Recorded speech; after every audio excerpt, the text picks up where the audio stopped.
how many of you know about Passover and what it means and when it is this year in 2026? Yes, children. We gotta get in touch. Gotta get in touch. Alright? So our topic today is Passover or Pesach. It's spelled P-E-S-A-C-H. That's a Jewish name for Passover. Yeah. Remember when the angel of Yahweh passed over with those who had the blood of the lamb upon their lintel, which is their doorpost? Yes, children. That's what we're going to be speaking about today. All right. Pesach or Passover is an 8-day Jewish holiday celebrated in early spring. And that is where we are entering right now. We're in spring right now, children. So in 2026, it will be celebrated in the month of Nisan. That's a Jewish month of Nisan from the 15th to the 22nd. But on the Gregorian calendar, it falls up April the 1st to the 9th. So the 1st of April will be the first day of Pesach. Now, coincidentally, the world has renamed the 1st of April, April Fool's Day. This is no coincidence, children. It's like they're making a joke of what Abba Yahweh has done for us, right? And the significance of it in the earth and with the Jewish people and the Israelites, and what Abba Yahweh has done and continues to do for us. So we need to be very vigilant of what happens in the earth, especially when it comes to commemorating these holidays, okay? The contrast and the mimicking and the minimization of the importance of these days, okay? All right, so what do we do during Pesach, that week, those 8 days, okay? You eat matzah, not shematz, okay?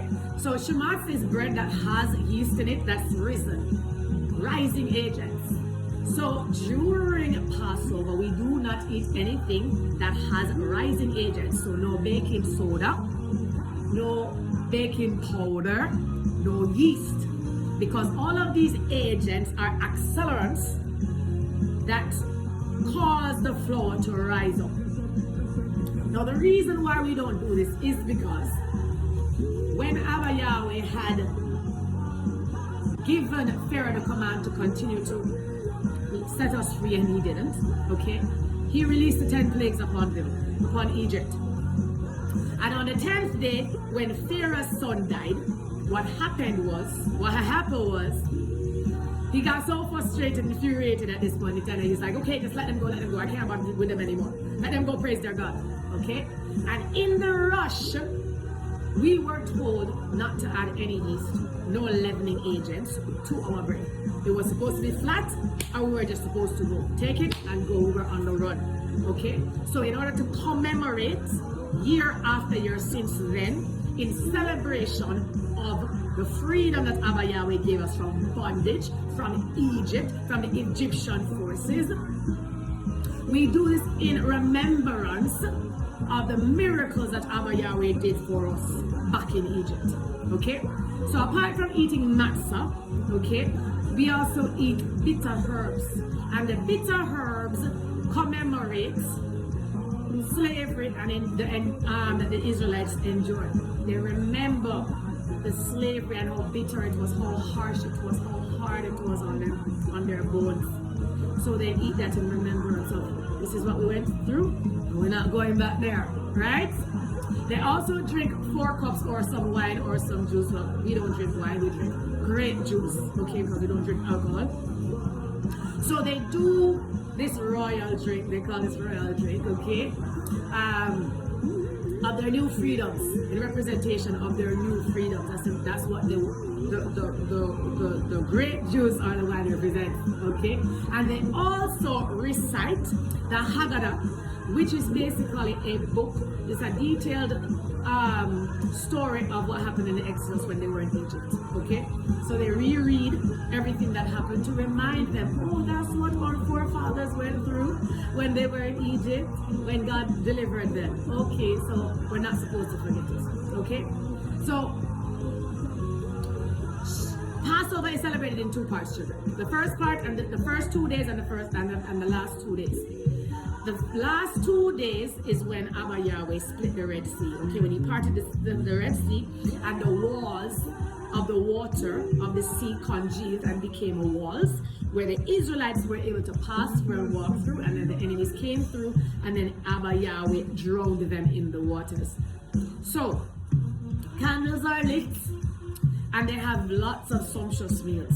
The first 2 days and the last 2 days are considered as holidays, so they don't work on those days, okay? But during the week, the other days, they are permitted to work, cook, and do everything else that they need, okay? The Israelites were subject to back-breaking labor, okay? And I'm taking this from the reference, it's going to be Shabbat.org. So, Abba Yahweh, here it says that the Israelites were subjected to back-breaking labor and unbearing horror. And God saw the distress of Moses, of the people, and he sent Moses to Pharaoh. So Abba Yahweh had been hearing for centuries about what the people have been going through, all right? And he had been planning all along, okay, I'm going to raise up this individual by the name of Moses, and Moshe is going to be the one who's going to deliver them from that bondage and that slavery. So Abba Yahweh sent Moses, built up Moses, prepared Moses to face Pharaoh, and sent Moses to go and face Pharaoh and tell him, look, it's time to free the people, it's time to free the people. So as the last plague, the 10th plague that was set upon the Egyptians. Now bear in mind, all of the plagues that Abba Yahweh sent to Egypt, they only affected the Egyptians, they did not affect the Israelites. So even the frogs, the water turning to blood, everything that happened, the livestock, the cattle dying, everything that happened there only happened to the Egyptians. The Israelites were saved from it. But on the last day, the 10th plague, or the 10th plague was released. All the babies, the firstborn, died, except for the Israelites that had the blood of the lamb on the lintel. They used the leaves of the trees and they brushed the blood, so that when the angel of Yahweh was passing by, he saw the blood, he's like, okay, I'm not going to strike this house. Pass by, okay, I'm not. That's why it's called Passover, okay? Because the angel passed over. So, Pesach or Passover celebrates the emancipation, the freedom, the release of the Israelites from the bondage, from Egyptian bondage. So although this happened thousands and thousands and thousands of years ago, children, the bondage and slavery still continues in this dimension, in this period that we're in right now, in different forms. But it's wrapped in a different package that's unrecognized to many people, okay? There's things such as mental slavery and oppression, mind programming, and their children who are walking up and down with invisible chains on their feet and on their hands. They think that they're free, but they're blinded to the shackles. They don't even realize what's happening to them. There are many people who have their souls that have been caged. Sons, daughters, spouses, parents, siblings, still in slavery, okay? So what does this mean to us today, children? How does Passover affect us? Because this happened many, many years ago, okay? So, there's a time and a season and a place for everything. Just like how there's a time for mourning and there's a time for rejoicing and there's a time for weeping, there's a time for everything under the sun. Everything under the sun. You'll read that in Ecclesiastes. And what happens here is that Abba Yahweh chose this designated season and time to free the people because of the significance of springing up and springtime. If you think about it for a moment, there are how many seasons in a year? 4. Spring, summer, autumn or fall, because it's the same thing, and winter. Each of them last how many months? 3 months. What is the number of 3? Perfection. Abba Yahweh's perfection. So Abba Yahweh perfects himself in every single month, in every single season. He perfects himself in the spring season. He perfects himself in the summer season. He perfects himself in the fall season. He perfects himself in the winter season. And every single season has a purpose, a divine purpose. And every single season knows exactly the timing that it's supposed to spring forth, that it's supposed to come in, that it will be ushered into. It is automatic, it's cyclical. It is a cycle. It cannot be changed. Just like everything in life, children. There's a symphony. There's a timing for everything. It's like clockwork.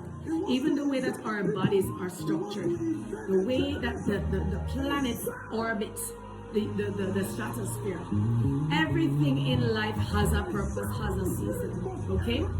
So no matter where in the world you are, spring is going to come when spring is due. No matter what's going on, no matter how it's trying to do, how people try to manipulate it, how man tries to manipulate the seasons, spring is still going to come in springtime. In our region, in our atmosphere, in the earth, it's a culmination together. Each one in sync with the other. The world, the universe, the stratosphere automatically runs in cycles. Creation and cycles are ordered and predetermined, determined, controlled by the Creator, and no one can change that. So no matter what